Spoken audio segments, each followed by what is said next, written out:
Red alert! Set an intention. Go to Salon Trek.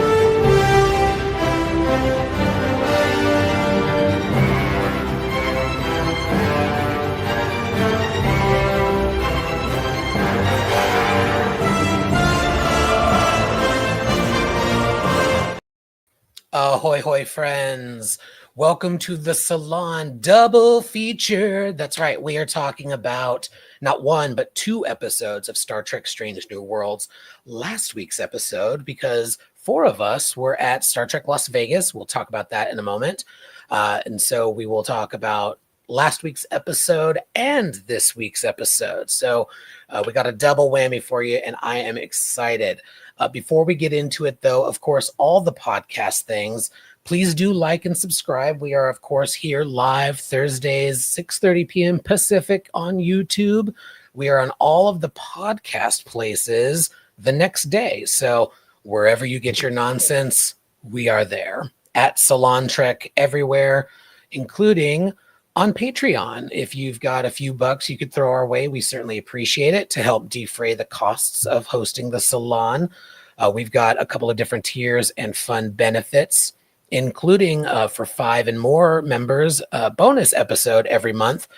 This last month, we did a fun cause and effect commentary and discussed a question that came from our Deep Space Niner, Chris. Thank you to him for his support and question. Fun theory about one Dr. Beverly Crusher that we will be clipping in a couple of weeks to give a little taste to those who don't give on Patreon. But for those who do, you know. And if you know, you know. And so we're going to get bevved tonight. Get excited. I also want to take a quick moment to, again, thank our friends over at Trek Movie who noticed a little bit of nonsense on our social media. We had some fun with a fan theory about what's going on with Captain Batel and the Gorn, and they asked us to put together a article for the website. So Trevor and I co-wrote this theory and provided some damn good evidence, if I do say so myself. So you can check that out at tinyurl.com/salontrekmovie. And also just go to trekmovie.com. They are a great place, the source for everything new in Trek. It's as you can see. Wonderful folks that we got to see in Vegas as well. So again, thank you to them, and welcome to all of our new subscribers since that article came out. We hope you love this nonsense. And speaking of nonsense, I do want to do a quick plug. We had on Tuesday night an impromptu Salon away team recap of Star Trek Las Vegas. I'm going to bring one of our Saloners up to the stage real quick to share his thoughts. Hello, Matt. I know you weren't able to join us on Tuesday, but real quick for the folks, we had a fun Baram night. We had all the cosplay. We had fun at the various panels. We saw new friends and old friends. They broke their little ships. They shared some fun anecdotes. We got some merch, and we met some people, got some lovely autographs. We left our mark, of course, and had just a gay old time. Matt, what were your impressions of Star Trek Las Vegas? Well, I think my favorite thing lately is that going isn't even about just the convention anymore. It's so nice that it's reconnecting with so many people that we've seen now that we've been doing the conventions all together over the last couple of years. So I would say, well, it did seem like there weren't as many vendors and there weren't quite as many. There was so many more cast this year, which was wonderful to see. So many people, really anybody that you wanted to see was there that you could say hi. You know, our patron saint, Jonathan Frakes, with our intro and everything. It was wonderful to see him. I had an absolute blast, and it was so good to have so much of the Salon there. Hopefully one day we can get all of us together and do an entire takeover of STLV. And it was so wonderful to connect with all of our other fellow hosts and online personas. You know, we had Trek Movie, we had Trek Culture was there, Trek Everything. I think at one point anything that had Trek was, you know, at least the Sci-Fi Sisters. Sci-Fi Sisters was there. And you know, Matt Jennings was wonderful on their panel. Shout out to Matt. Shout out to the entire, you know, really the entire Star Trek fandom, which was just so great. Because even if there wasn't as many vendors and stuff to buy, it really just made it all the better because you could be with people. And yeah, I'm really happy that I got to go. Happy I got to see everybody. Sorry I didn't get to be on our recap episode, but everybody else, go check it out.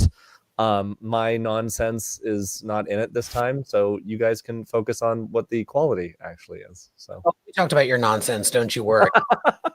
Thank you for that recap. And yes, it is on our channel, and it's on all the podcast places as well, so check that out. And yes, I would love to have everybody at STLV. We did have Will. Let's bring Will on. Will, how are you? I'm good. We Everybody. need to have, though, we had the last 2 years, missed him this year, but let's bring Ken on. How are you, Ken? Not quick enough for my mute button. I'm good. I'm very sorry that I wasn't there, but I thought I was there in spirit. Candle Ghost, even maybe spirit. And yeah, and I kept in touch with you guys. You say you had a really gay old time, and thank you. We did. And speaking of a gay old time, staying in Canada where it's safe, Benji, one day you'll be at STLV with us. One day more. Also, Krista, you got to come. It's boozy, it's fun, it's nonsense. How are you, Krista, other than muted? I'm good. I may be able to come next year, but this year was out of the question. The 60th. And no offense to everybody else, but the presents I missed the most, I'm just being honest. Joanne, girl, I love you all, but Joanne, you were missed. I love being missed, and hopefully we'll figure it out. You know who figures it out? My co-host, Trevor. How are you? I'm good. How are you? I am delightful. Good to hear it. Yeah, I think the universe might implode if all 8 of us ended up at STLV, but what a way to go, It's going to happen someday. For the world. All of our fans would love it. Yes. Well, friends, it is that time. We are going to talk about not 1, but 2 episodes of Star Trek Strange New Worlds. But before we do, we must, as you all know, we simply must set an intention. This is obvious, but don't forget to set an intention when you light it, or you're just going to be wasting the wax. Indeed, we must. To set an intention tonight, I thought it would be fun if we answered that age-old question. Where did that come from? So in tonight's episode, we got to see sort of the birth of Kirk's command style. So I want to know, what trait from what character would you all like to see the birth of?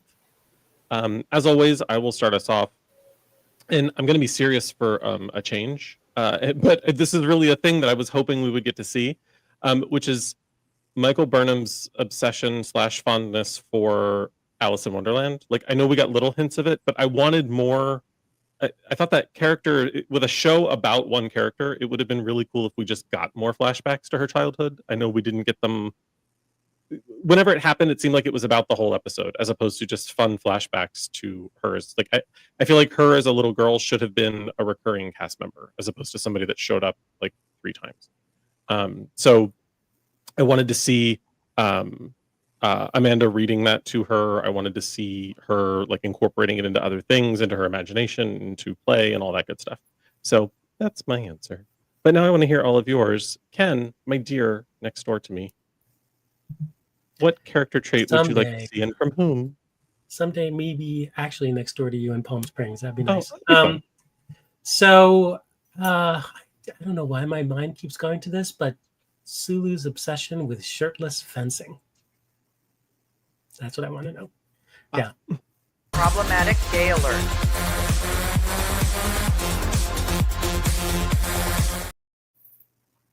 I don't know if that's how you meant it, but that's how I took it. And he's not on that. He's not there. He's not. And there really, any Sulu. I'll take whichever Sulu you want to throw at me. It's fine. He's always had an interest in sword fighting. So yes. Okay, that wasn't that's where it started. Plus, was that Sulu? We'll get to that anyway. I was afraid that was going to end badly, but that was not bad, Matt. Not bad. Yeah. Joanne, my love. I would like to know the origin of, this is a little petty, O'Brien's poor communication style. Like, he has a hard time, you know, communicating what he's thinking and dealing with his feelings. And I just feel like he had a moment that, of course, he's never talked about. So I'd love to see that moment. I like it. I like it a lot. Will, what character trait would you like to see the birth of?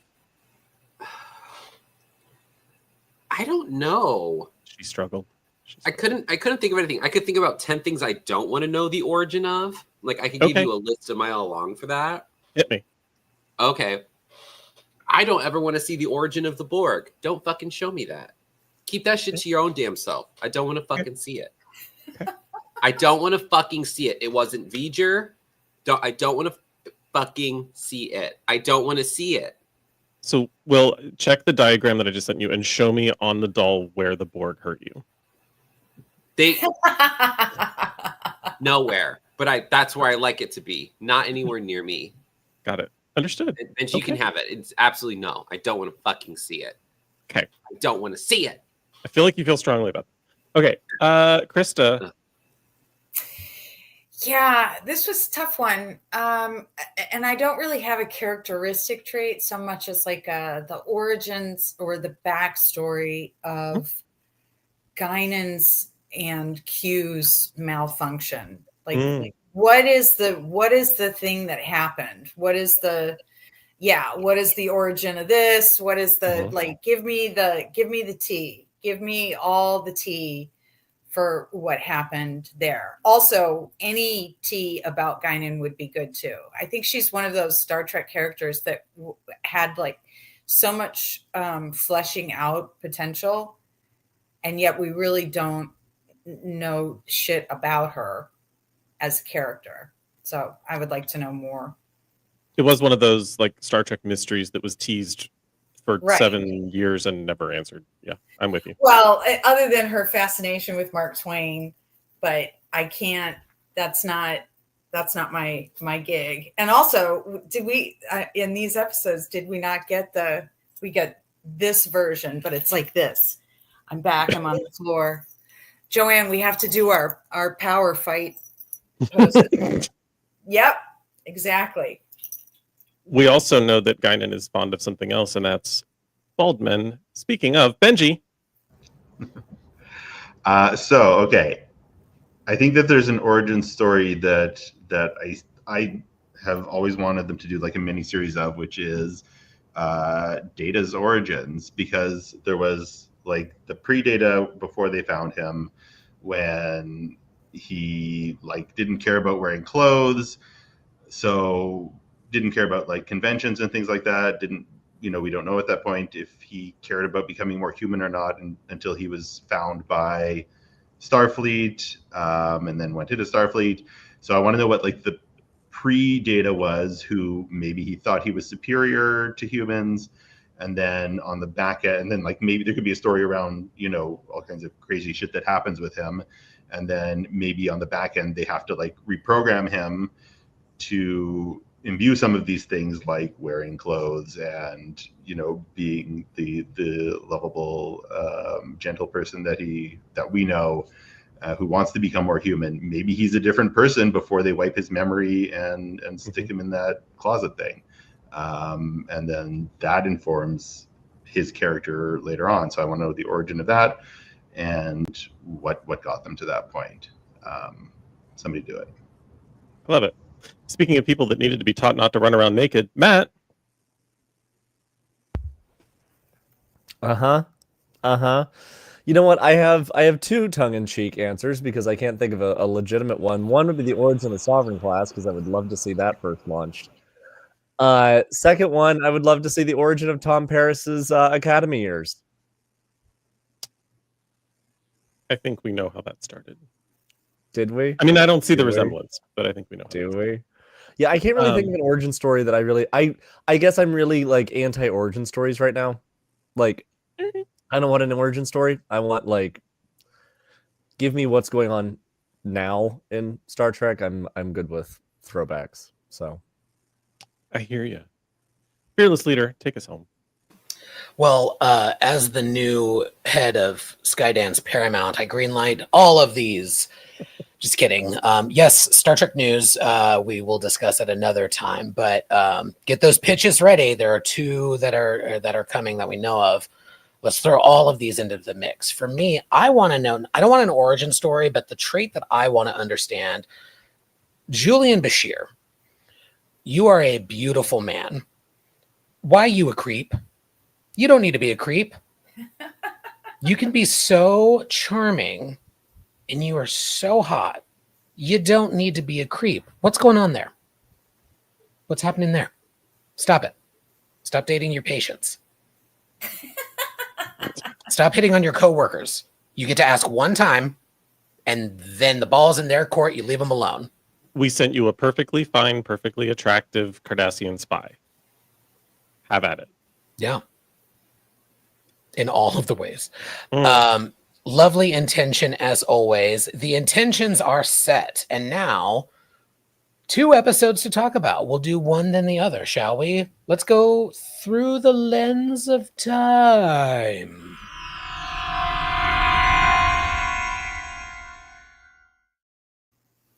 My quick top thoughts on this episode to kick things off.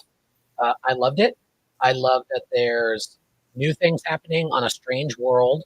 I wish we got more of that world and more than just one person from that culture. But the mystery was really fun. I have a theory of where it's going. I kind of hope they don't go that way and that it's just a one-off episode. But they do have consequences from the episode that they're probably going to need to address at some point. Hopefully. I loved that we didn't get tropey love triangle nonsense. There was a quick scene. It was don't be weird. It was we are not doing this. We're going to be cool. And I loved that we got. In fact, I've got that here. This scene, great. Love that they're like we're just gonna be whatever. I also loved that we got some eye candy. No offense, Gamble. You are eye candy, but now your eyes are candy for a demon. Sorry about it. And see the head's shaking on the side. And I knew that trouble was brewing, not just because it's a Star Trek episode, but the second I saw those ruins, like, am I the only one who saw it? Did anybody else see it? Did anybody else think we were going to get after 10,000 years, I'm free? It looked like it to me. But fun mystery, fun stuff happening in the ship. I loved Pelia. Loved Pelia. Her loving the camera is everything. Carol Kane all day. Delightful. The heebie-jeebies line was a little much for me personally, but heebie-jeebies. Button at the end of do you want that for the camera? Chef's kiss. Carol Kane, you're a delight. Matt, what were your top thoughts on Through the Lens of Time? I actually thought this was a really fun way to do like new old. Like it actually gave us something new. Which I just thought I heard the door open and nobody else should be here. Hold on.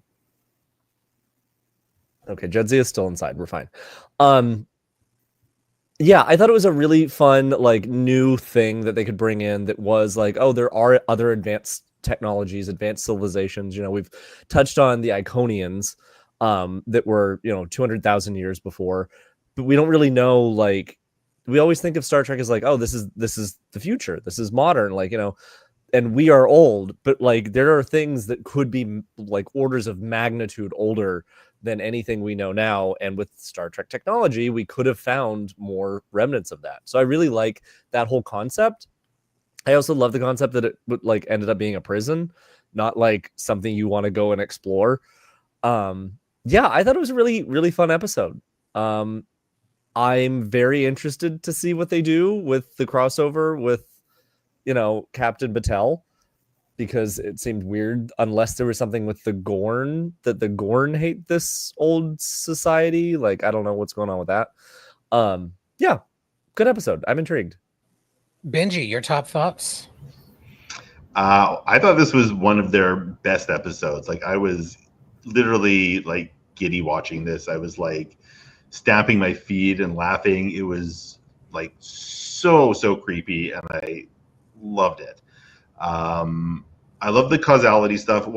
I think one of the things that made TNG like one of the most unique and successful shows of all time is like sort of just what you're saying, Matt, that they like they have these super nerdy writers who come up with a super dorky puzzle for the crew to figure out, and they don't always nail it, but man, I thought this is a really good one. I love all the causality stuff. It was super cool. On the relationship side, I actually thought all the relationship stuff that we've kind of been complaining about came together really well this episode. I actually thought Corby and Chapel had good chemistry. Like, you would think that in the one that focuses on the relationship that they would have some chemistry, but this is where you sort of see like, oh, this is why they're a couple. They're actually kind of working. So like all of these weird relationships we have going on that I didn't like before, I like them now. A couple of things I didn't like. I don't understand why we're developing Brotegas instead of Ortegas, unless like Ortegas is the actor's like away for part of the season or something. Also, I did not love like yet another tropey tribes person in Star Trek. Like, I was hoping like the intro to Star Trek Into Darkness did this too, and I was hoping that was sort of the last time we were going to see this, but no. Still, he was a cool character, cool actor, cool voice effect, I guess. Yeah, I know. That's it. Krista? I liked it. First, I have to say that Carol Kane's hair game is top notch. I mean, envious of that girl's hair. I liked the almost creepy gore of Ensign Gamble, whatever his name is. I thought that was a really interesting element, and I liked the fact that he he had some kind of ocular propulsion problem incident and lost his sight. And the theme throughout the entire episode was you can't necessarily trust what you see. So I thought it was really interesting the ways they sort of played with clarity of consciousness, with people without sight, people with sight, and how you have to rely on more than your given perception. I thought it was genius when Lon said, maybe it's a prison, because of course they wouldn't think immediately it's a prison, but given what they have compiled, now that makes more sense, but it's not the first thing you go to. I will say, not so much on this episode, but the next episode, I am getting a little tired of the sort of like team building, trust fall, workplace retreat kind of things that they're doing. It's getting a little like, I've got it. They are better together than separate. They in order to progress forward, we have to be together instead of just alone. I understand. I saw Gavin Newsom's speech too, but I think that it's sort of they're kind of it's a little overdone, but otherwise thoroughly engaging. And I think that the setup is somewhat that these are the natural predators of the Gorn. These are the existence of, and so I think it's going to come around again. I mean, they're not gone, but I think it's going to play towards this denouement with Batal, and I will admit to being confused on whether the young medical officer was actually faking being himself, like the entity was faking being him, or whether he really was being him. And so I don't know that I agree with Pelia at the end where she says he was already gone. I'm not so certain. And that is like a specific thing that would really bug Mabenga for his history. That is like a really critical thing that would stick in his brain and give him trouble. And so I think we're not done with that yet. Will. Thank you, Krista.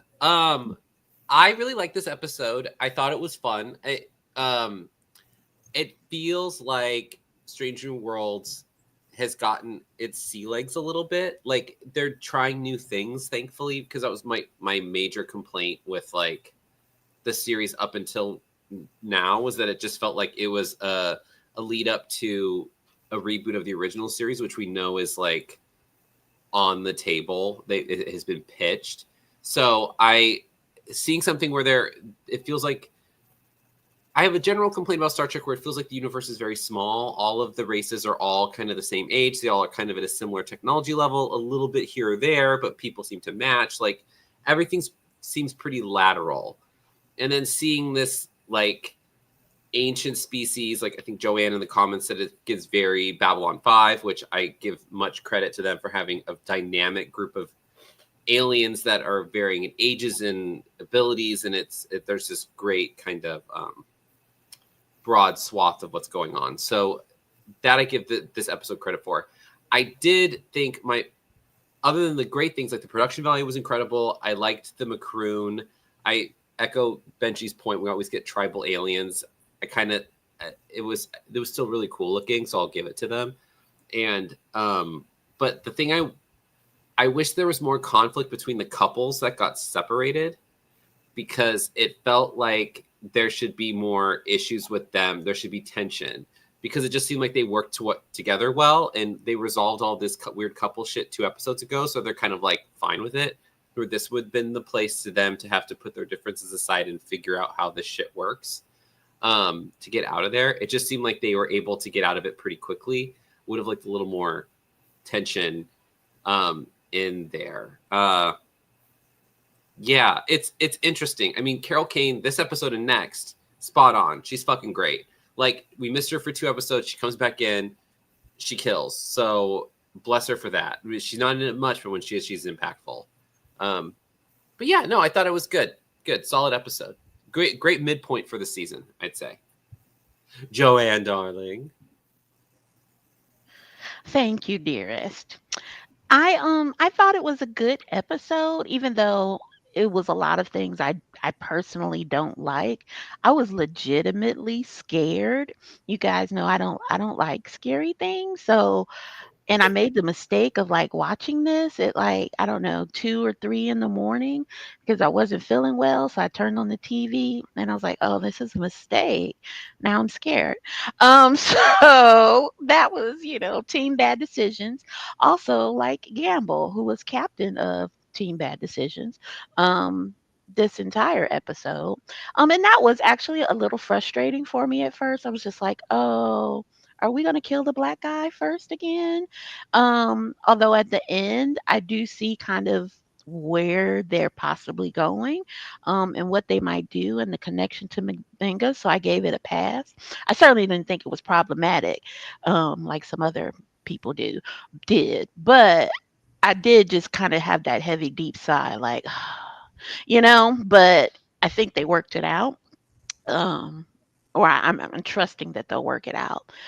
So even despite that it was scary and it was full of techno, babble, sciencey things and cause and effect things that I don't like because probably I don't fully understand, I still thought it was a good episode. So I think that's a testament, right? Like it's everything I would choose not to watch, but I can't deny that it was great. So thumbs up. Ken, my friend.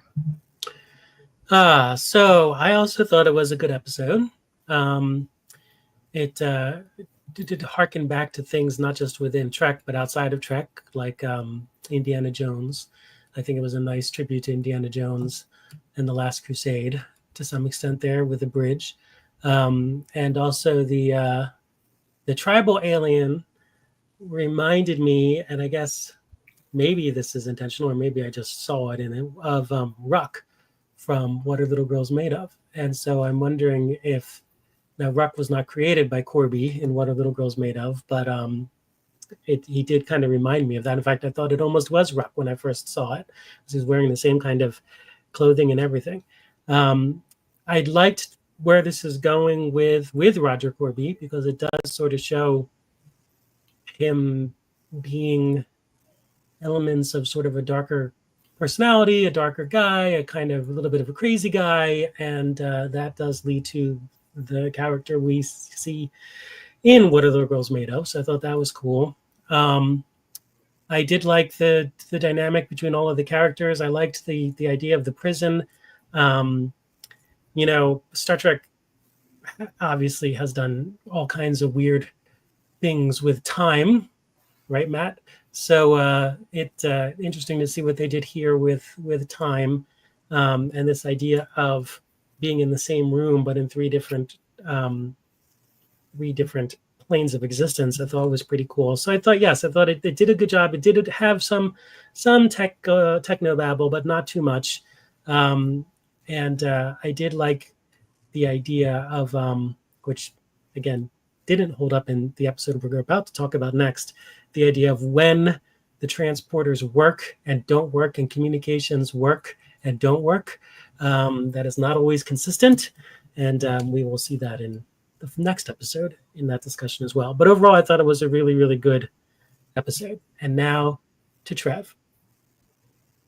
I will start us off by respectfully disagreeing with my dear friend Matt. Matt, some of us wouldn't mind touring a prison. Problematic gay alert.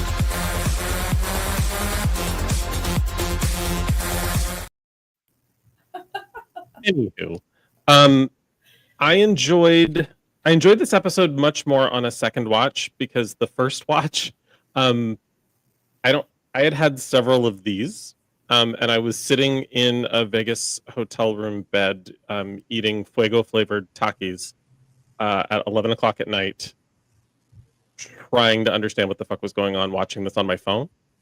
So then throughout the convention, people kept saying, "Oh, did you see this week's episode?" And I was like, "Yep." I had no idea what the fuck I just watched.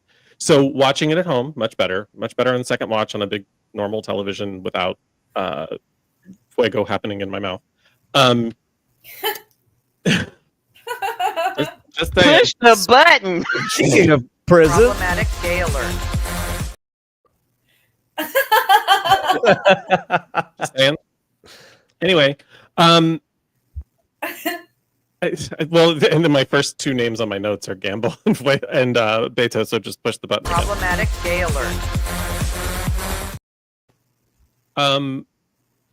But I did enjoy, so it is very Trek tropey to, like, especially in Kurtzman Trek, to give us a personal log by someone and then kill them.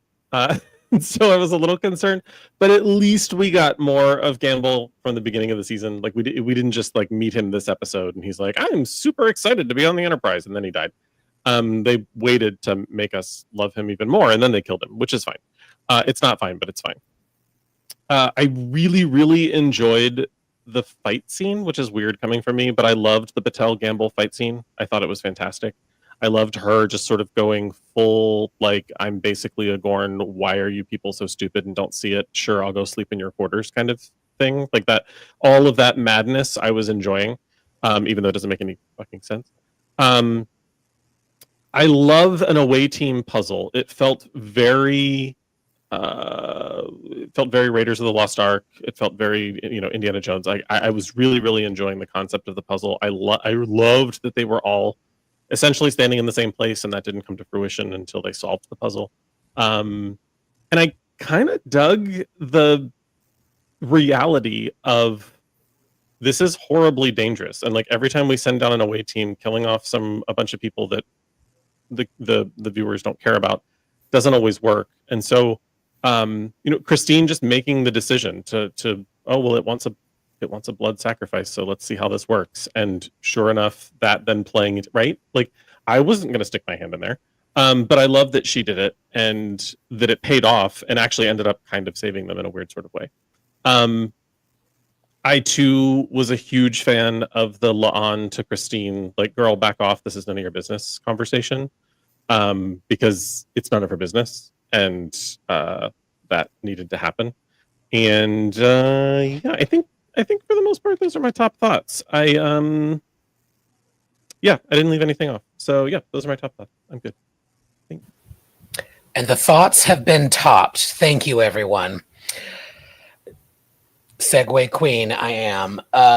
Let's talk a little bit more about different aspects of this episode. Let's start with the last thing that Trevor was just talking about, the couples and that nonsense, the Spock and La'an and Christine and Roger of it all. Who has thoughts on they shut down? It's not going to be a weird love triangle square. Who has thoughts on how that shook out? Anybody? Nobody cares? It's fine. No, Joanne and then Will. No, I agree with Trev that I thought it was absolutely appropriate and effective for La'an to just be like, mind your business, and establish a boundary, like, girl, don't do this. I am amazed at how many people had problems with that, like the audacity that you think you're entitled to, because yeah, anyway. I thought it was such an appropriate boundary, but I think it goes to show, because so many people had issues with it, that we're so used to seeing women being portrayed as, insecure and catty, that when La'an sets an appropriate boundary for herself and her relationship, we're like, oh, she's rude. Oh, that's misogynistic. Oh, that, shut up. Like, shut up. Shut up. I thought it was a perfect moment. And I thought it was good, because we're just like, we have to do this. And like, we work together. We're not really friends like that. Like, mind your business and let's get on with the business at hand. Like, don't make it weird. So I thought it was a good little scene. And I think that's why, though, they probably didn't have, to Will's kind of earlier dynamic, like why they didn't have all of that drama down on the planet, So I also like the button she put on it with, if you wanna know something about Spock, go ask Spock. Absolutely. Like, that's your connection. Like, if your questions are about Spock, so go talk to Spock, right? Yeah. Will? Yeah, I needed more conflict. I like that La'an shut it down, and I liked that moment. But what I think would have set this off was more that, like, if Chapel was acting like she was cool with it, but it actually wasn't. And then it becomes an issue, because I needed an emotional stake to go with the stake that they're trapped in this causality thing in this prison. Like, I needed something on top of it. Like, I needed more attention to add to it, because the tension of it is, we know they're going to escape. So that we know they're leaving this place at some point. All of them are leaving. The person who doesn't appear in the original series just got their eyes burned out of their head. Like, we know that these other people are going to leave. So you have to find the dramatic tension somewhere else. So it should have been between Chapel and La'an having issues with it, Chapel having issues with the way La'an is handling things, and then maybe even Spock and Corby again. Like maybe Corby trying to bond with Spock and Spock being like, back the fuck off. Like, I needed something else there. They just all seemed to get along too quickly, and there wasn't enough subtext to what they were doing. And I think that might be because I think at this point we probably only had about 20 minutes left of the episode, so they probably needed to get things moving. But it just, I needed that to continue further, because La'an shut it down, but I don't think Chapel would have been okay with it. Like, she acts like she's the cool girl, but deep down I feel like she would be very insecure about this and be like, oh, you're dating my ex-boyfriend. And La'an's like, well, y'all left. You got some other guy. Why are you barking up my tree? Like, I need like something else. I needed more tension and more issues between them without it verging on being catty. It could have been some nice connective tissue to TOS Christine as well. Yeah. Just a little bit more. I see what you're saying. Yeah, and like I needed Spock to be really cold to Corby or something. Like I needed something. That was the character issue that they had to solve in order to get out of the prison, not the puzzle. It was them, their relation, that their issues had to be solved so they could escape the prison. I guess that's the point I'm trying to make. Because it all seemed to be done, and it was very simple, and they left, and everyone seems fine.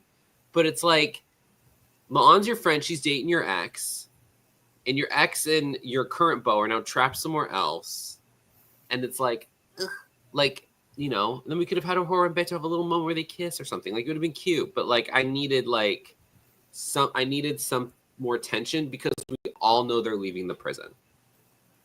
I think Krista had her hand. Krista, yeah, did you have a thought, darling?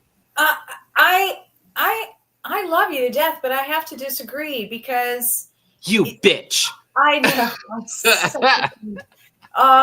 I think that it fundamentally what the episode was meant to be pointing out was that it's a team building exercise, right? Who you sleep with is sort of secondary to that. And I think that this is the third season. Prior to this, they were workmates. They had learned to rely upon one another in a work environment, in an emergency situation. I just don't see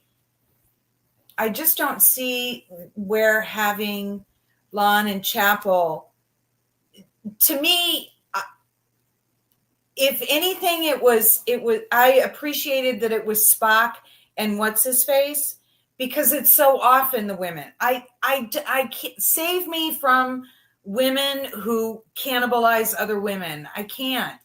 It's a tropey thing. It doesn't bring anything to this. I much rather that they had this adult conversation where she, basically said, fuck this. We're not going to have this conversation. We're not going to do this. We're friends with benefits. It works for us. It doesn't have anything to do with you. We work well together. Let's continue doing that. I would much rather have that kind of agency, that kind of self-possession, that kind of self-awareness than two women having difficulty over, a guy. I don't want to watch Love Island, I guess is what I'm saying. I'm not in space. Fair enough. Matt? Fair point. What I was going to say, like, I agree with Krista that I really bitch. like. Ding. Okay, listen, you whore. Not everything needs combat. Not a whore. I'm a I whore. think that it was nice, Not a whore in like, practice. I want to see them.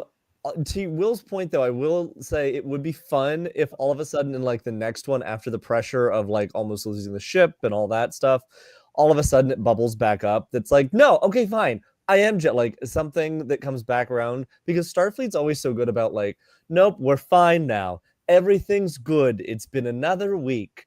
We're wonderful. And then have like an almost Lower Decks style, like, you know what? Fuck it. Fine. No, I'm not okay. Like, no, you're banging my ex, and now I don't want to help you. But like, see, what you're describing is a female relationship with another female defined by a man.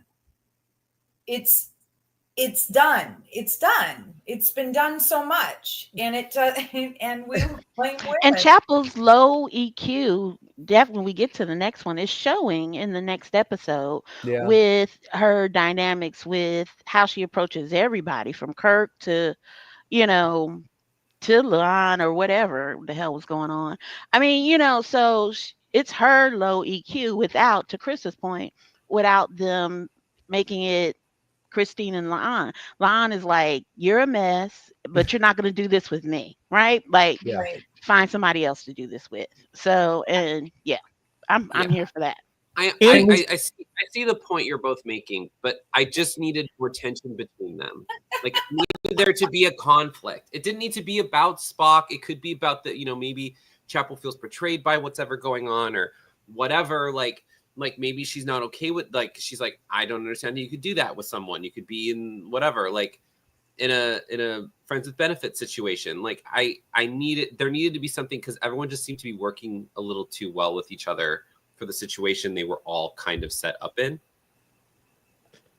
Yes, and I'm gonna jump in and first of all, I'm gonna align myself with Krista and Joanne, because not just because I'm afraid of both of them, but truly the like, I think I would have been highly triggered if there had been tension during this thing where it's like, okay, we're all gonna fucking get fried in this prison. Like girl, put your emotional problems on the back burner for a second, and let's get out of this and live. Like, and then maybe we can deal with it. So maybe that's a compromise between what is clearly being defined as the boys' We just needed team a man and the girls' to tell team. them what to do. I was on Krista's side. But like, What if I was on the don't fight? I was on the, like, yeah, maybe have something bubble up later, but don't fight in that. be moment. quiet up there. You Yeah, bitch. seriously. I agree that I agree that the episode maybe needed some tension, but I think it probably would have been better between the men than the women. So Will, you kind of alluded to that with like Spock and Corby. Like, like keep making that weird. That's fine. Like, because the women are more mature than both of them. I struggle. I don't want to jump into the next episode. I do struggle with Christine, like 2 seconds into a crisis is like, well, I have the authority to relieve him if I need to. Like, girl, not right now. Like, that's not a thing you need to share on the bridge in the middle of a crisis. Like, simmer down. Quite a leap in front of his crew too. A little bit. Yeah, including I'm sure she had a name. The blue shirt lieutenant who was at Science and had to take the helm in that episode, but who was just like, wait, you're talking about my first officer. Like, I'm right here. I can see him. So yeah, I agree. There probably should be some dramatic tension. I disagree that it should be with the women. So look at me taking both sides. The women. I mean, Chapel has always had a low EQ. I mean, if you look at all of her instances in the original series, well, I mean, I'm sorry, sorry, Ken, I'll let you but including showing up with her boyfriend 3 months later on the ship where she just dumped the guy and being like, we're sleeping together. Like, right. It was just not a good handling. This whole thing, though, I was just thinking, this whole thing redefines Spock throwing the Plomik soup at her in a mock time. It may have nothing to do with Ponfar. It may have just been he was just sick of the woman by then. But yeah, it's just. But I mean, she's always been sort of, even the thing about with Mabenga and Chapel in the one episode they were in together in the original series where you have to slap Spock to wake him up, and she's like, like, no, slap. It's like, yeah, she's always been kind of nuts. So that's my point. It's a little less than him. Yeah. We'll close out this section and then we'll talk about the puzzle. Never mind. I was just gonna make a shitty joke. I was like, it would have been funny if we never saw La'an and Chapel get out of it, and then we just saw all of the men fighting, and then La'an and Chapel leave as a couple. Like, that would be really funny. Like, oh, we're together now. Like, that would have been hilarious. It's been 6 months for us. Yeah. We have an apartment through the lens of time. Right. Yeah. Anyway, shitty joke. So the archaeology site, through the power of friendship and teamwork, they got out of it. But let's talk about that gel and the entity that took over Gamble. What did we think about the puzzle and its consequences for the jail robbers? Matt, can I touch on causality a second? Can you? It's like, I get what they were going for. I get what they had to do, but like, that's technically then the bridge would have been like, it was more that they were forcing a quantum state rather than they were messing with causality. Like, they could have done it. This is me just getting physics of it. Put your glasses on and push them up. But like, they weren't really like, it wasn't that the effect was coming before the cause. It was that you were trying to force a quantum reality that hadn't that had already existed and needed, like, it was more collapsing down than it was. I appreciated that they. You're talking about right now. Stan, If there's nothing wrong with Tell me Krista, there must be something wrong with the universe. Yeah. You have lost me. I don't know. I think that's a Bev alert. Stan, the next time Matt asks if he can discuss causality, just tell him he already has and move on. I liked it. I thought it was a fun puzzle. I also liked that, like, oh, you're separating people through different layers and different dimensions. They're out of phase to each other in a prison. Like, to add that layer of no, you can't get out was really good. Well, it's also a layer of security that adds to the stakes. Like whatever is jailed there is so dangerous that we need to put different quantum realities in play. Yeah, almost like it would have been, and it would have kind of been fun if at the end when they came out, they were like, "Oh yeah, you've been in there for 2 days. What's going on?" Or something. Like, you also noticed that there was like a temporal effect to it too, so like you don't really know how long they've been in there. I think that could have really taken it to the next, like, what the hell's going on type of level. It was unnecessary. It was still really good. But no, I thought the whole puzzle was really good up until the bridge thing. That just kind of was like, even with causality in reverse like that, you wouldn't be able to step on there. What you would say is that the bridge was already there and you had to go and turn it on to make sure it stayed on. And if you didn't turn it on, that's when you fell through. We needed one more sacrificial ensign. The bridge. Was the corporate retreat trust fall. It was the fucking trust fall. I mean, you're right. You're absolutely right. The bridge is the friends we made along the way. I think this is something Ken will appreciate. It's a bridge too far for Matt. Yes, I do appreciate that. I didn't quite get the cut on the hand. You. That I didn't get. You didn't get the cut on his hand. I didn't. Oh, that's not what I thought you said. Because the whole thing was that, like, he's like, I don't remember doing this, and that's because he hadn't done it yet, and then he cut it, and then he was like, oh, that's when I did it in the future, meaning this is working. Like, that actually made sense. That made sense for what they were trying to do, but the bridge thing did not. Like, that I love. It was like, oh yes. Like in their universe though, like if it was cause before effect and they step out into the space where the bridge is supposed to be, the bridge wouldn't then appear. They should be like, and also somebody said, maybe it was Will, that like they figured out sort of too fast. I think like it should have been punctuated with them taking like this like slow tense walk on an invisible bridge that they could have like fallen off either side, because it should have stayed invisible the whole time. And it appeared too fast, and it shouldn't have appeared if in like the universe bubble that they created. But yeah, I think it all comes down to time and relative dimension in space. Shut up. That's what we are. Mute him. What we're talking about. Oh my God. We don't have the time. Yo, I feel like we're supposed to break out some beakers and a Bunsen burner. You fucks. I'm going to get more wine. That is the right call. That's the right decision. Let's talk about Ensign Gamble. What do you want to know? 8.5 curves left. You knew oh my God. When the episode started with his log entry, she was about to go. You weren't going to say entry. You weren't going to say entry. You finished that because you were afraid.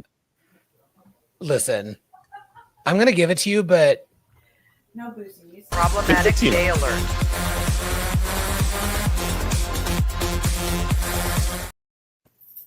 Focus. Let's talk about Ensign Gamble. Poor boy got his eyes gouged. Literally. An ocular event. I hate that it happened to Gamble, but excellent performance from the actor. Beautiful scenes between him and Babs, Dr. Mbenga. How sad for both of them. Who has thoughts about what happened to Ensign Gamble? I see a lot of hands. Let's go to Trevor first, and then Joanne. I think you had thoughts. You look like you were about to say something. Am I projecting? You're projecting, but I always have stuff to say, so it's fine. And you are, the stage is always yours, but after Trevor this time. Trevor, then Joanne, then Matt. I'll be brief. Everything about the Gamble situation suggests to me power rates. Mm. That's all I got. I could see that. I kind of hope it's not. But I don't know. I think it's something with, I think the mention of the daughter was not an accident. I think the transporter placement was not an accident. Mbenga like being unsure about, was he still there? Was he gone? I don't know. I think there's going to be some. I mean, it's clear he's coming back. He's in the buffer, and we saw the little blip at the end. So I'm wondering if this might be another way to kind of move Mbenga's story to why he's not CMO. Because this just is going to be too much for him emotionally, I think. But we'll see. That's what I'm thinking.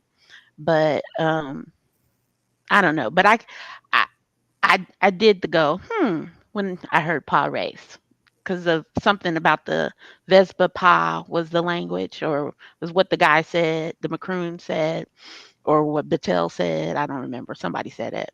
I watch with the captions on. I'm old. And I was like, oh, but we'll see. We'll see. Jake's call out in the comments, I think, is correct.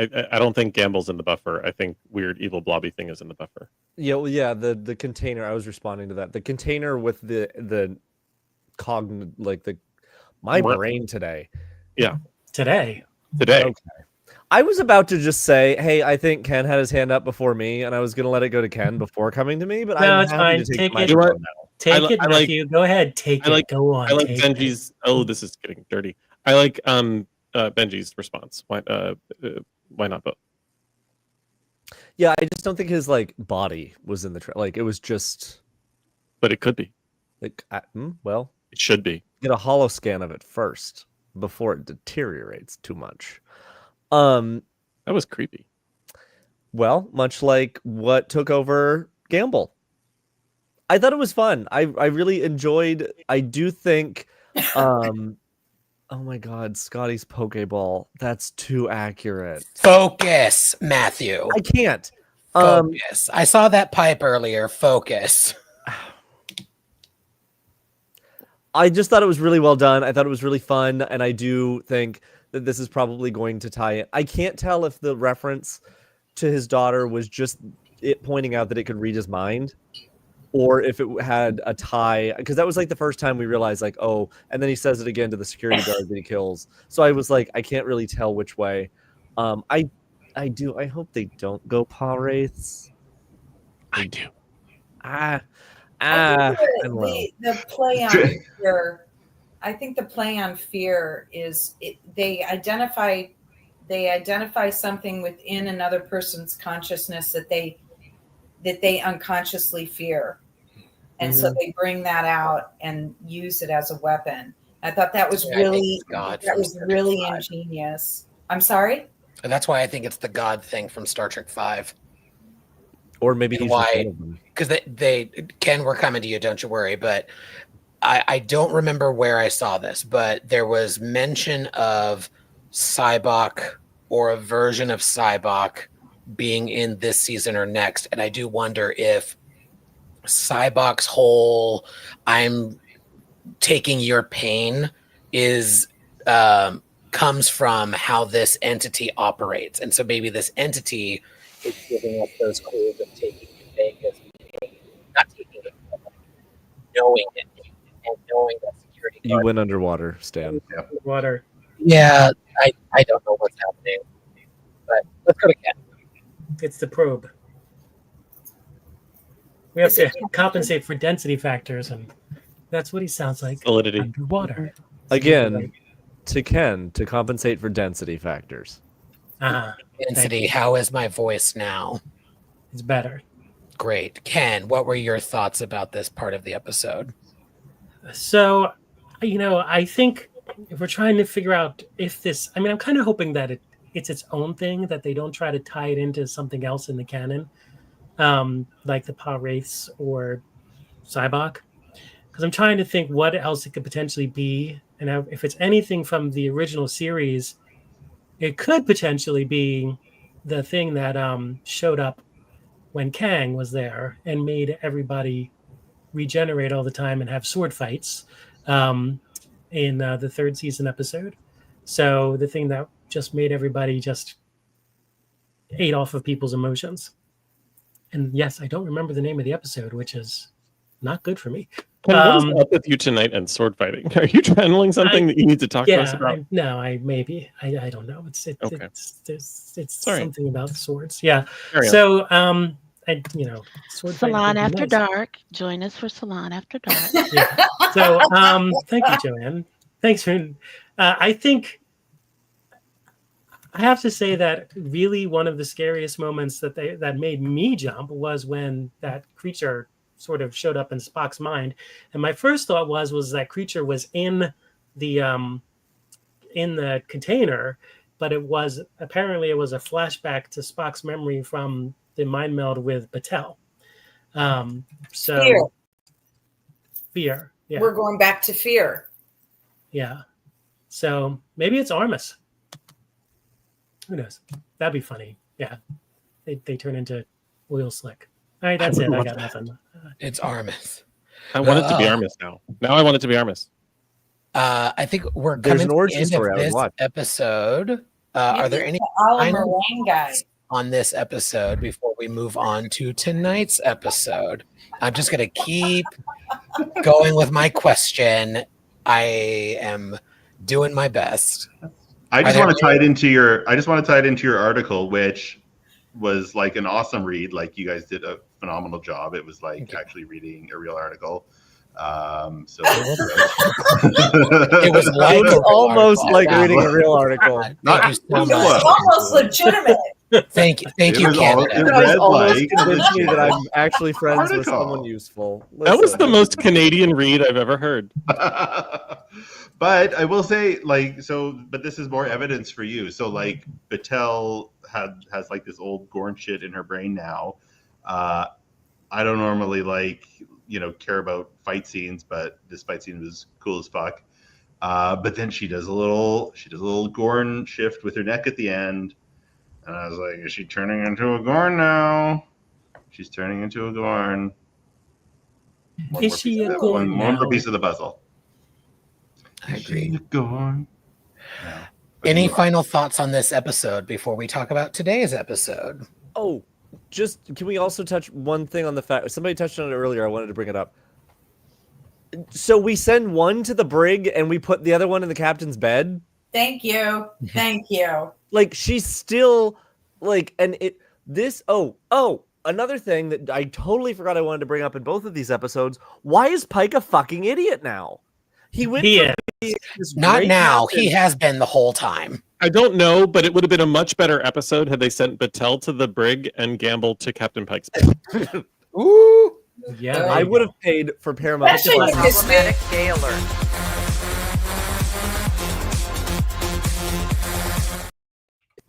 Especially with his new hairstyle. He spends more time on his hair than Patel ever did. Like Well, they're it's just not like- wasting any glamour on her at all. It's just like there's this For thing with Pike in the last two episodes, and I can't remember. There was something in the first one, but the second episode that we're about to get into. So here's a segue for you, Stan. He just like, oh, you go get the deuterium, and he's like, what? I have to stay here, like, and there was a couple things in like when he goes down, when he goes down to like sickbay and We everything. should have he's like, Matt just do my an episode girlfriend. reading sometime. So But he's All like, right. are you feeling better? Oh, I hi. knew I wouldn't need this. I love you. Like what the I've hell said it is he before. doing? Pike is a good captain, not a great captain, and I love that we're getting that depiction in a Star Trek series. He's complicated. He's unsure of himself. He makes mistakes. Like the Lost in Translation episode when Uhura's like, something's wrong with me, please confine me in my quarters, and he's like, no, it's fine. And then it wasn't like these kinds of things happen with him a lot. Remember, we found out that Starfleet brass decided that Captain Pike should be nowhere near the Klingon War in case the war didn't go well and we needed our best. Thank God Commander Michael Burnham won that fucking war, because this is what we would be dealing with. Just saying. Maybe they were just lying to that him. if he had been captain of the Enterprise with the Romulans, we proved that like that shouldn't have happened. So Katrina Cornwell was just being like, let me say something for this guy's ego. Psychiatry in the Admiralty. All right, friends, let us move away from the lens of time and into an all-new episode. The Selot that ate its tail. Let's talk about today's episode.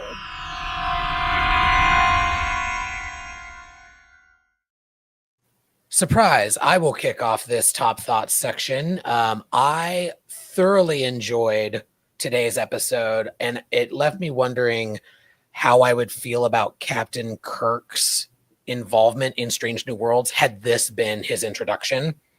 I think it would have been pitch perfect. Like, if maybe Quality and Mercy, because that's an alternative future kind of thing. But because this is Paul Wesley's, and this is not a knock on him, I do enjoy his interpretation of Kirk. Generally, I just think there's too much of it. This is his 5th episode in less than 30. But this episode was fantastic. We get the birth of his command style. We get him with the Enterprise crew, and why didn't he clear house and bring on new people? Oh, because he's worked with them before and he knows that they're the best of the business. That was fun. The stuff with Pelia is always delightful. I loved her quarters. Like Dr. Mbanga, they were exactly what I thought they would be. The phone thing from the trailer, I was wondering, like, what is this nonsense? In like a playful way, it wasn't something that bothered me. And I just love the way that Pelia is a 5,000-year-old hoarder saved the day. Like, and as I look around at the clutter in my room, I feel like you never know, right? So thank you, Pelia, for proving me right. There were fun moments with everybody. We got more of Scotty. I think we've talked about this before. I think they're doing Scotty very well. We're getting great touches of him, the right amount, and seeing him interact with Kirk, although a little insubordinate. Trevor pulled me back a little bit on that one. Because it made sense. Just lots of cool stuff. And everybody had a good moment. Like practically everybody, including Una, who didn't have a ton in these last 2 episodes, but had just enough that it didn't feel like season 1 and 2 not using Una. There's just enough. Like, these weren't her episodes, and that's fine in a season. I will say I felt for both last episode and this episode something with Ortegas and her trauma that she hasn't dealt with, unless they did with that 2 weeks of chain of command training.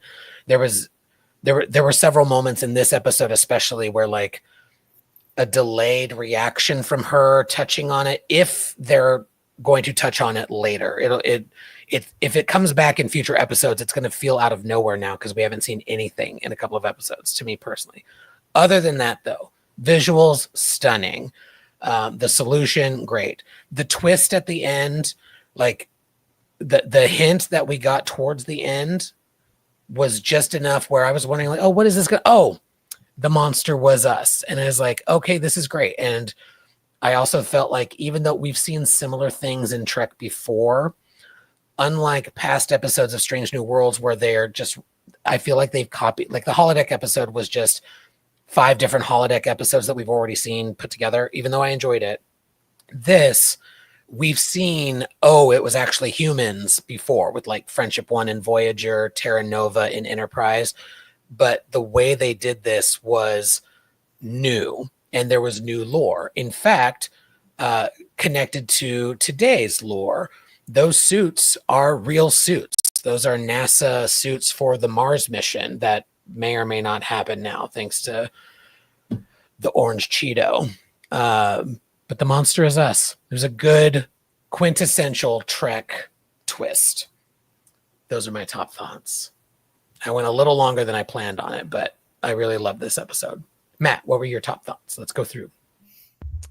I really liked it. It felt like another new take. I mean, my gut reaction is always going to be enough with fucking Kirk. Like, I don't need, but this one did feel.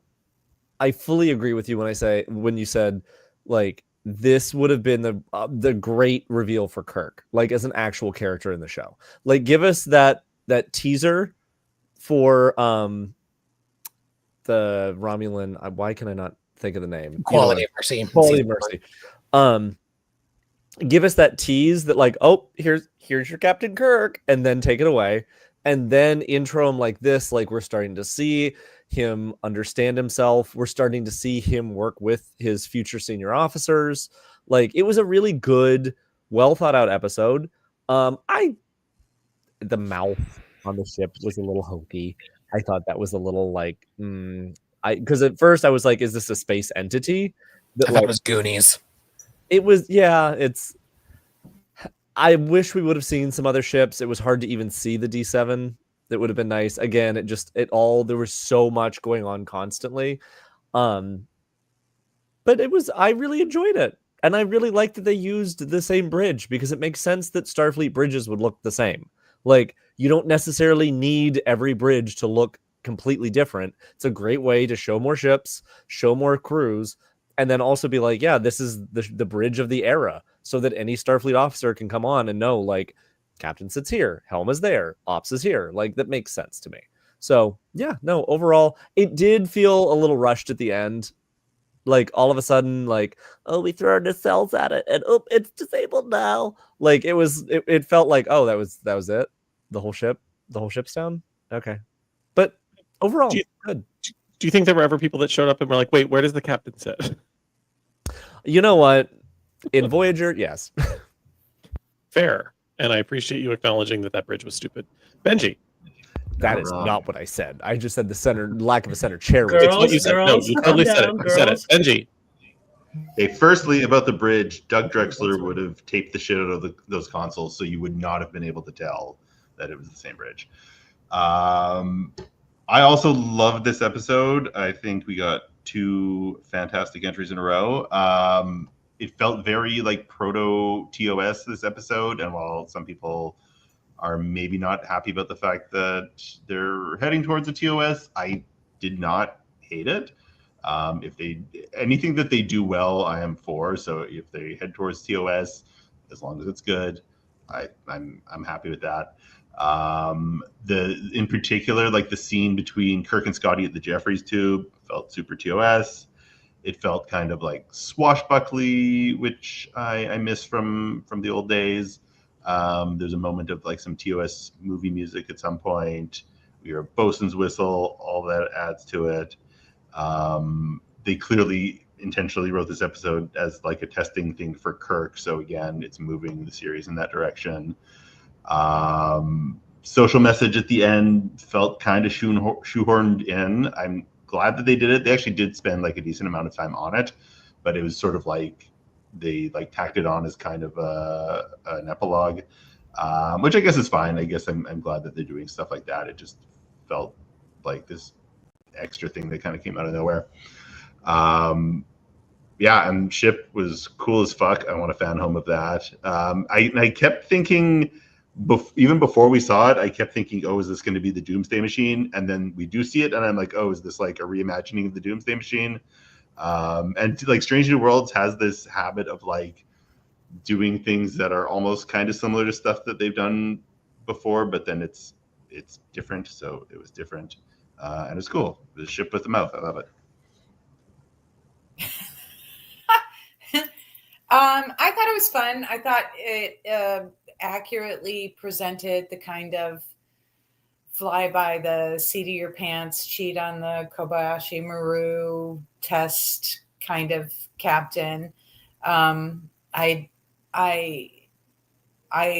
thought his disdain for the Farragut was sort of like if you were walking into the Dollar General and looking for a Birkin bag, like it's not going to happen. And I thought that was accurate. I liked that his captain was a female and she was not having him at all. I like that they are building a little bit on Scotty's background, some of the things that have happened that inform his decisions. Pelia's first phone that she pulled out is a pink princess phone, and I had that phone. What else? I was not surprised when at the end it turned out to be man. And I think that this is the least thinly veiled episode making a real world commentary. Like we are our own enemy if we don't check yourself before you wreck yourself. And I think that the contrast between this episode and sort of Kirk's rather narcissistic way of captaining in the beginning of the episode prior to getting smacked down is a nice contrast to the teamwork and the everybody has something to contribute. And I think that is a running theme through all of these episodes. I think they're making very subtle statements about the state of our world right now and what we should probably be paying attention to instead of not paying attention to. But they're being very subtle about it. And I can appreciate that they're taking that risk. So I liked it. And I wasn't surprised that it turned out to be us that were the evolving enemy at the end. Will? Thank you, Krista. I like this episode a lot. I think after last week's, which I thought was a strong outing, this felt so good as an episode. It hit all of the points for me. And I agree with Stan that if this was maybe Kirk's second appearance on the show, it would have felt more impactful. I like how they're building his character. I feel like these characters forget that Kirk basically cheated his way through the Kobayashi Maru and that he doesn't like no-win scenarios, so he doesn't deal well with like pressure and loss. And he didn't deal with loss until Star Trek 3. So it's interesting to kind of build his character because I think it actually makes Kirk kind of interesting. Like the way his little conversation he had with Pike at the end, I thought was kind of, I think it was Matt who said it was a little like, oh, here's the after school special moment. But it was nice to see him kind of grow because I always felt like Kirk kind of existed in this, like he was always kind of right all the time. And it was nice to see that character develop, and seeing the crew together was really nice. I liked the development of the crew is good. I liked all of the character development. The alien was cool. It was different. It wasn't like they were trying to give an origin story to something. There's a cool reference to something. It kind of hit all of the stuff that I like from prequels, but without it being like, remember that thing that you saw in one episode? Here's how that happened. And I'm like, I don't give a fuck. Like, I don't fucking care. Like, I really just could not give less of a fuck. There's a vacuum of fucks. There's a black hole of fucks when that comes to exist. There's nothing there. It's a void of fucks. Like, you can't get anything there. There's not a molecule of fuck near that at all. So what you're saying is there's a chance.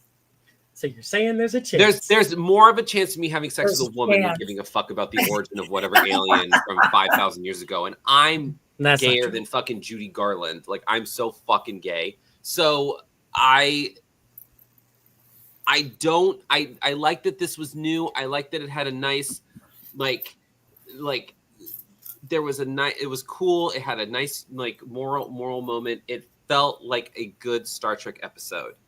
I loved it. The production was great. I liked that the ship had a mouth. I thought it was fucking weird. It was great. I was just like, this is what I came to see. This is what I came here for. It was great. Even though Kirk, I'll say this, I think the actor who plays Kirk is too old. That's my only opinion. That's my own opinion. I think he's too old.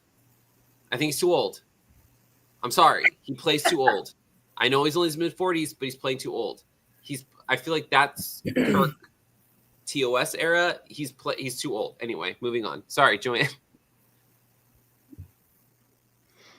Shots fired, bitch. Just called that man old, but that's okay. Hey, Mama, that gun comes loaded. Paul Wesley is exactly 1 week older than me. Fuck you. Ooh. I said he plays old, not that. Were you next in old. line for playing Kirk? He plays old. You don't know his life. I know. Okay, I do agree with Joel, forehead. I agree with Joel that 45 Scotty's years too old and young. still a fucking commander. Get over I it. agree with Joel too. That Scotty's too young, but or he They had need a to snippy out hard 30-something Scottish man, and then they'd get in there. He had He's a got hard a good knock butt. life. Anyway, sorry, Joanne, go. I guess. Please. So I liked this episode, and I liked it more the second time around because it was finally, at the end, the monsters in all of us, that it really did hit me. And this is my controversial yet brave statement, that they have been working this theme in every episode, about the monster without the monster within, but also that how we determine that the whole conversation about empathy depends on our perspective, and our perspective is informed by a lot of different things: privilege and social location and loyalties and all of these things. And I think they've been making this case in every episode and had variations on this theme, so that really my controversial yet brave statement is that there really is not a filler episode in this season. Some have been more successful than others, but this has been a deliberate sort of break and theme and motif that they've been running throughout, and they just put the dot on the I with this episode, and I was just like, this is really kind of brilliant. So yeah, I'll stop there for now. But yeah, loved it. Oh, it's my turn. The TOS guy gets to talk now. So here's what I think. Thank you, Trev. Do you want to give your opinion? I think that Does anybody hear that buzzing sound? Is there a tech issue? I think Sorry, Ken, go ahead. Suck. I started that. Every That's single yes, one of you. Let's go to Ken. Ken, I think you were on mute just now. Go ahead. So, I thought it was a great episode. I thought they had everybody perfect. I thought it was fantastic. I thought that is exactly how I thought Kirk would be the entire time. No. So I have to watch it a second time. I think that they did an okay job. I think they have forgotten, or maybe they haven't forgotten, but Captain Garavik was the captain of the Farragut at one point, and in the episode Obsession, Kirk has this major moment on the Farragut where he doesn't fire, and the gas creature kills the crew. So that has happened now. So that sequence happened. So that would lead one to believe that, Kirk already had moments where he's like, well, I messed up, right? So where does Kirk get from that moment in Obsession on the Farragut where he loses his belief in himself to when he gets it back? And so I think that this story sort of tries to bridge that gap a little bit, and I think that it does a decent job. I thought that the fact that it was the entire TOS crew basically there, including, I think, Sulu. I think that was Sulu who got brought to sickbay. I think we're going to find that out at the beginning. So that'll be interesting to see if that was Sulu. And I thought that one of my favorite moments in that whole episode, besides the fact that it looked like the ship was created by Terry Gilliam from Monty Python, which I thought was pretty cool. It looked like a Monty Python animation with a mouth. was the scene in the Jeffries tube where Scotty is plugging in those plugs, which, if you remember in the episode Court Martial, Kirk is pulling out exactly those kinds of things when the whole ship shakes, when the orbit is decaying. I thought that was a great moment. I don't think, I understand why they did it, but I do believe that it would have made more sense to have Uhura have that conversation with Kirk in Kirk's quarters and not Spock, considering the moment that Uhura and Kirk had earlier. I think it would have been I think you're right. We're both of them. I see. I think it would have. Yeah. We know what Akiva wants. He wants to play with Kirk and Spock. Yeah, but it would have been a really strong moment. Would have been a really strong moment for Uhura. And I think, seeing Uhura, the dynamic between Uhura and Kirk throughout the whole franchise, there's definitely a very strong dynamic there that is underdeveloped. And this is a great opportunity to develop the dynamic between Kirk and Uhura. Just like we had that amazing scene with Kirk and Scotty and the Jeffries too, we could have had a great scene with Kirk and Uhura. I do agree with what other people said that Chapel sort of jumped the gun and said, "I'm CMO, I can take it." It's like, shut up. Like, that's inappropriate. I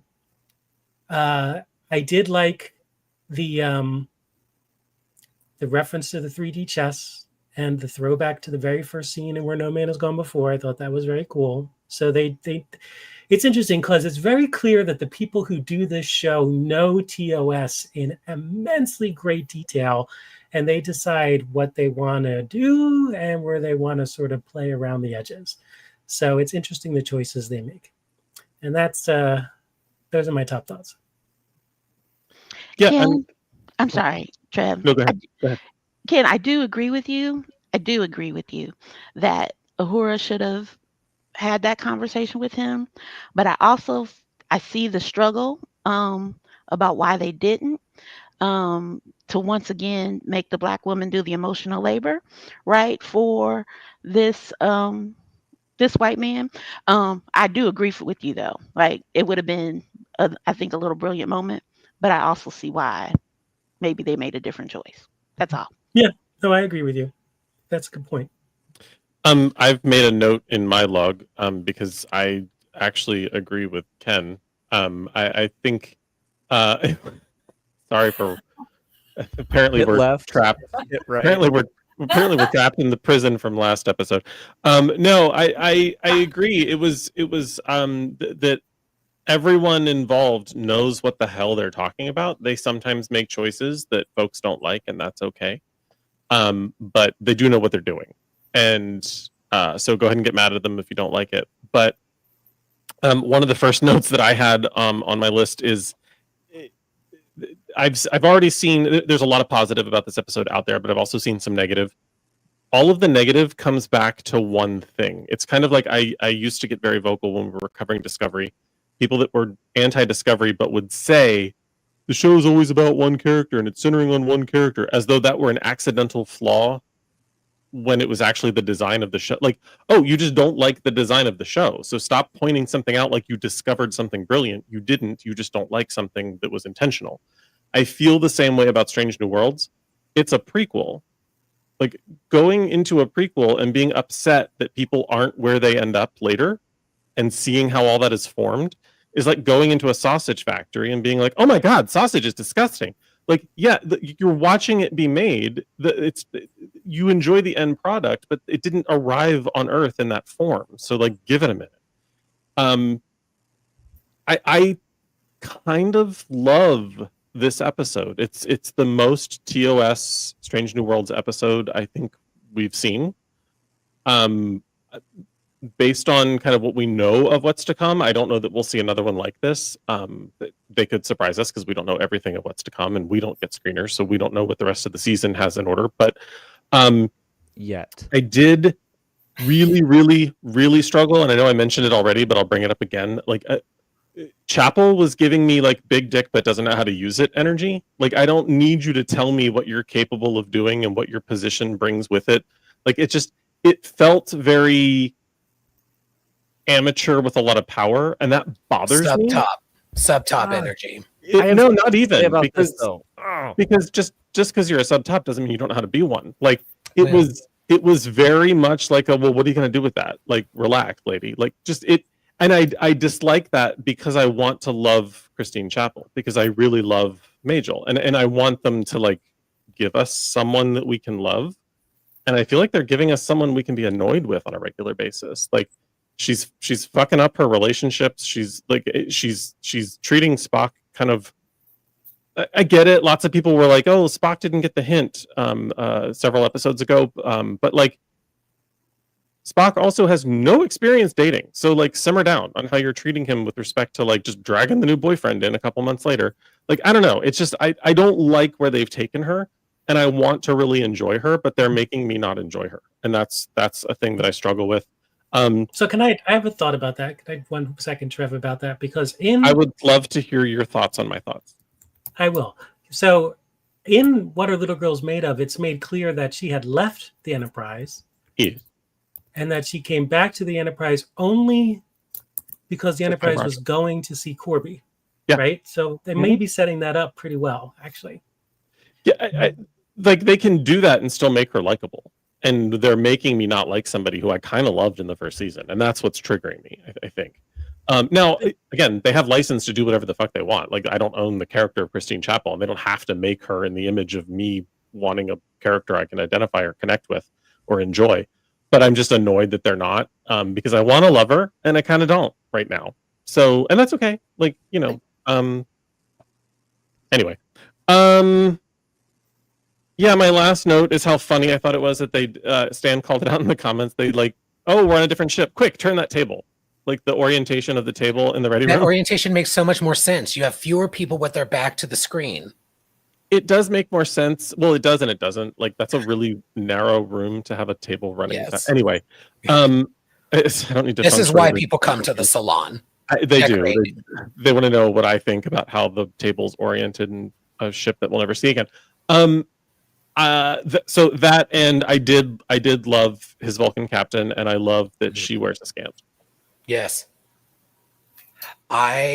So that this will transition us into talking about Kirk in command of the USS Enterprise crew, not the ship, but I know it would not have made sense for the show we were watching, but for the story we were being told, I thought it would have been wonderful had that conversation between Pike and Kirk been his captain.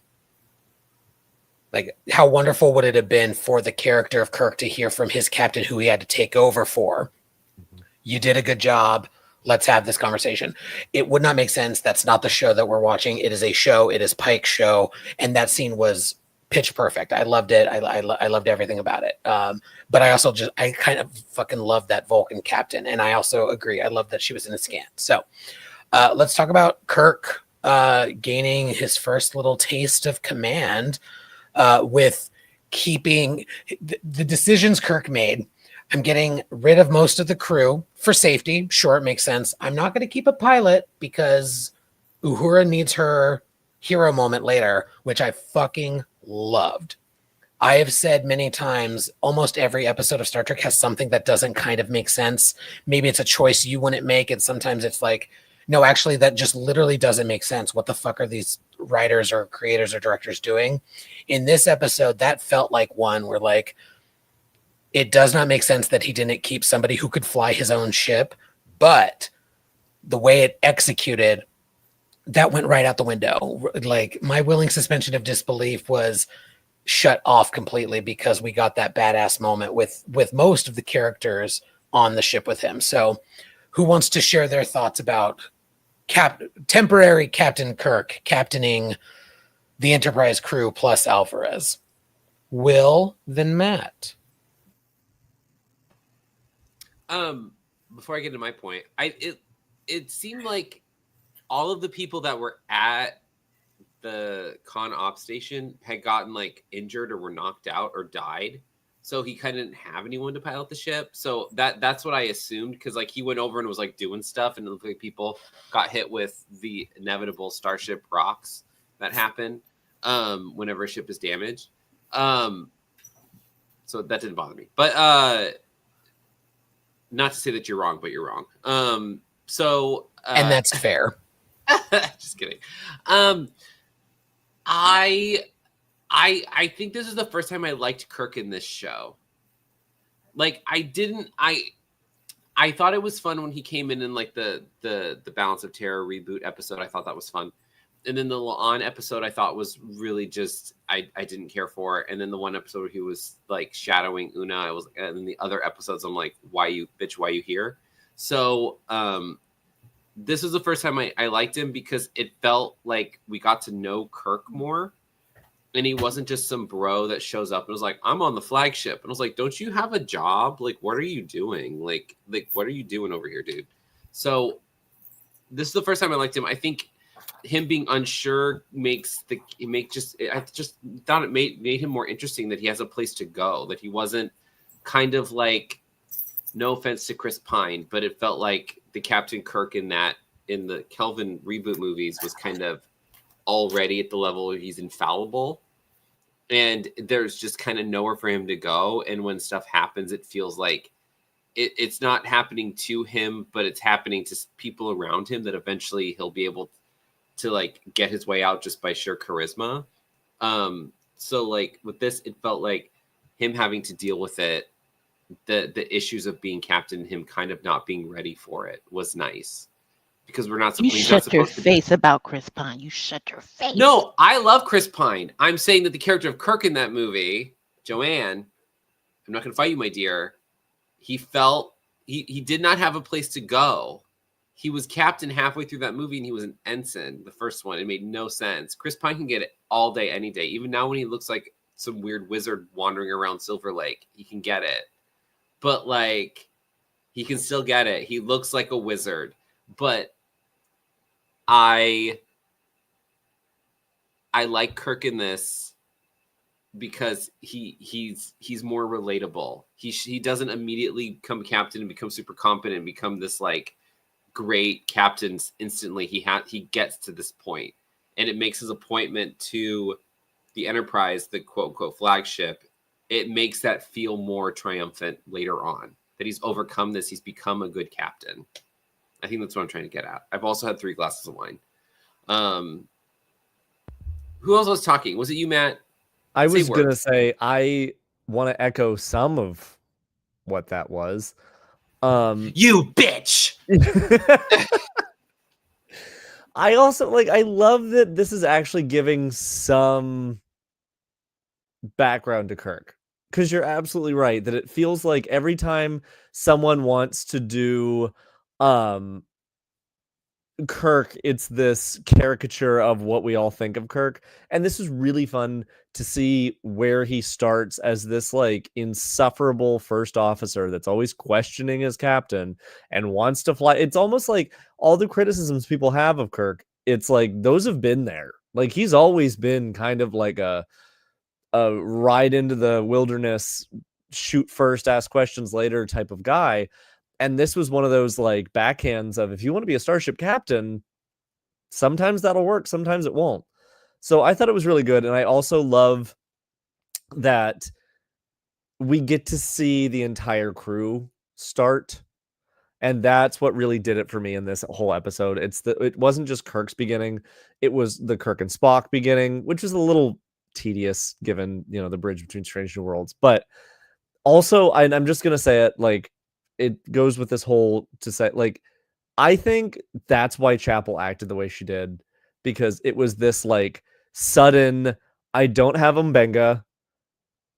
I am now the senior, like she's never really been the senior medical officer. Like she's gone into badass, like I can do this and I'm in a war and I can do all these things, but she's like, oh shit. And I think it was almost one of those, like, she was like, oh, if this is what is supposed to happen. And the way she was looking down to me is how I think Jess was trying to portray it, as this like Chapel going, oh fuck, like I'm senior medical officer. If we have to do this shit, like how do I do it? Like what is the book?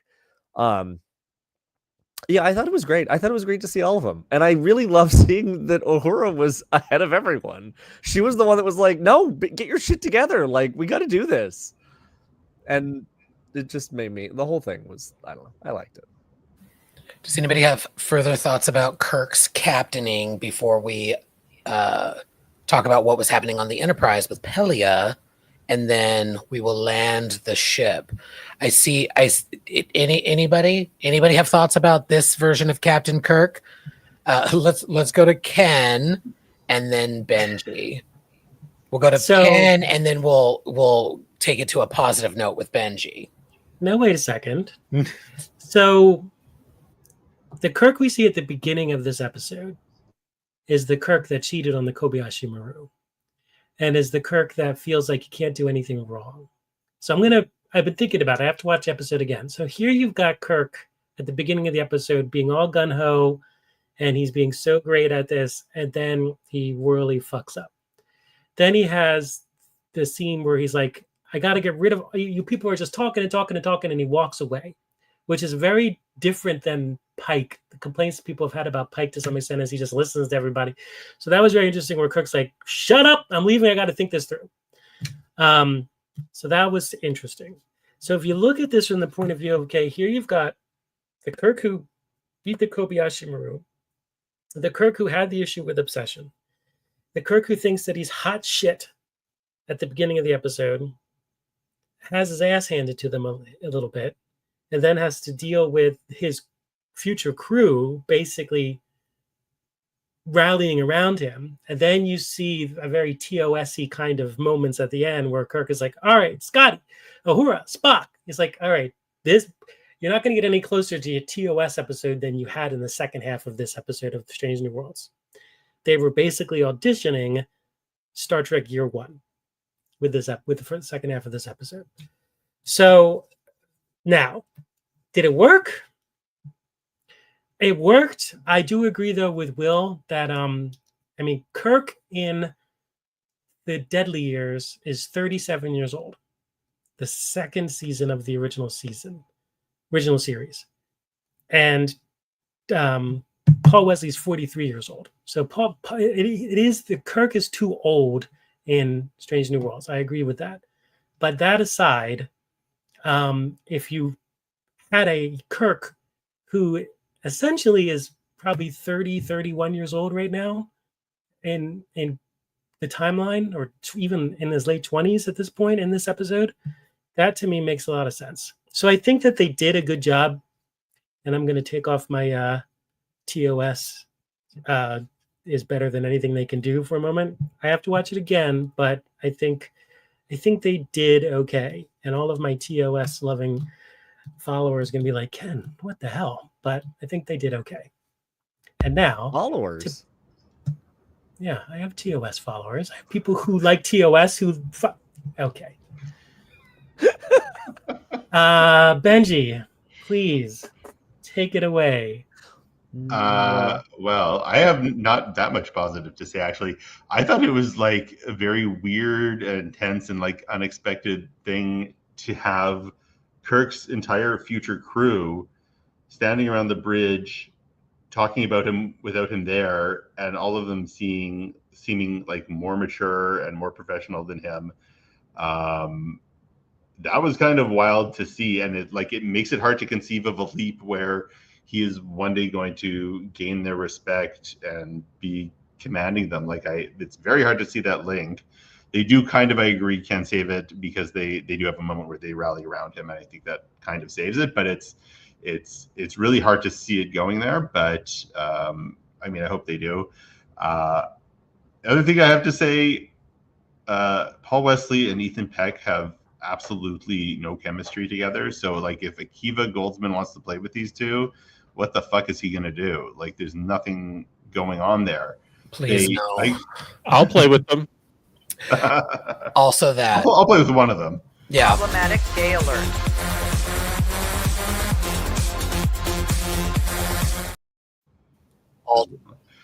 They do, again with this scene, they do save it a little bit, because when Spock says, I promise to demote you with the earliest opportunity, there was a bit of a cunty connection. So if they can magnify and expand on that little cunty interaction, they might have a chance. But right now I'm not seeing it. Yeah, I also wanted more Alvarez. her sticking up for him could have been nice, or her going into the briefing with them and having something to do with what's going on her ship. And like her having the con while they were all in there, sure, but Alvarez was me. She was like, I am not here for his shit. I am tired of his shit. Y'all have at it. I'm going on break. you know what, Joanne? That's the energy she was bringing. That was the exact energy. Yeah. She's like, I don't know what the fuck this is. You take it. Yeah, that's right, Joanne. Thank you. Rez understood the assignment. Yes. So let's talk about what was happening on definitely not the same set, the Enterprise.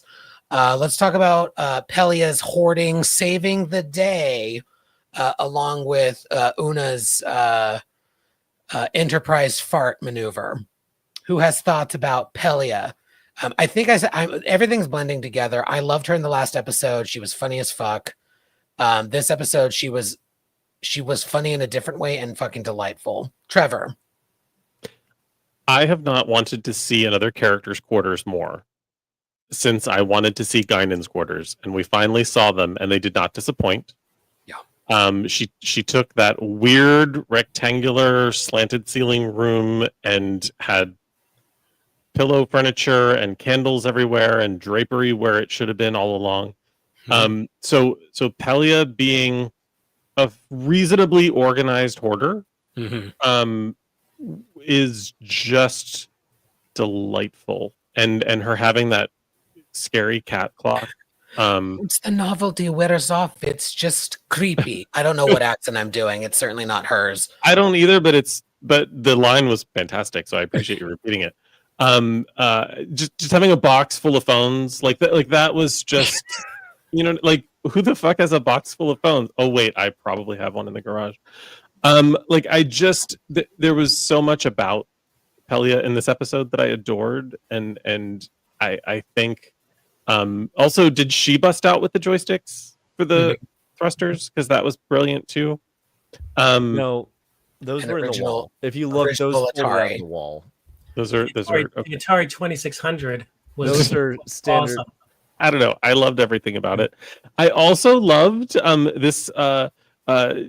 Got called out in the comments on Text Track by some people who clearly didn't experience the 80s, but her acknowledging that like living through them was both fantastic but also terrifying.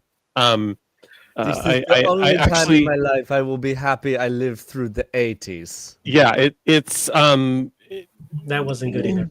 Her saying that and having people not get it just tells me you either didn't live through the 80s or don't have gay friends. And I know Pelia or enjoy cocaine. And I know Pelia has gay friends, so I get why she said it. And I loved her character at first. Then I was kind of like, what are they doing with her? And now I'm back to like, they can do no wrong. Just like leave Carol Kane alone. Like just let her do her thing. Like she's having a good time.